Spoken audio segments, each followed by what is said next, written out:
కృష్ణానది యాజమాన్య బోర్డు సమావేశం సోమవారానికి వాయిదా పడింది. ఏపీ విజ్ఞప్తితో ఈ సమావేశాన్ని సోమవారానికి వాయిదా వేస్తూ ఉన్నట్టు బోర్డు ఇరు రాష్ట్రాలకు సమాచారం పంపింది. సోమవారం మధ్యాహ్నం 3:30కు సమావేశం జరగనుంది. నిజానికి ఈ రోజు సమావేశం జరగాల్సి ఉంది. అయితే అత్యవసర సమావేశానికి హాజరు కాలేమని ఏపీ ఈఎన్సీ లేఖ రాశారు. దీంతో తేదీ మార్చాల్సి వచ్చింది.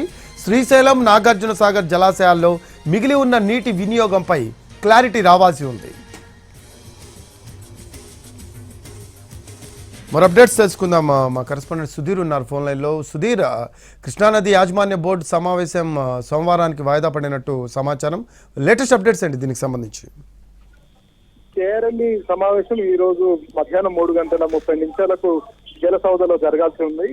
ఇందుకు సంబంధించి ఇరు రాష్ట్రాల ఇరిగేషన్ అధికారికి కూడా కేఆర్ఎంబి సమావేశం ఉంటుందని చెప్పేసి కూడా లేఖలు రాసింది. అయితే ఏపీకి అత్యవసర పరిస్థితులు ఉన్న నేపథ్యంలో ఏపీ ఈఎన్సీ చేసిన విజ్ఞప్తి మేరకు బోర్డు స్పందించింది.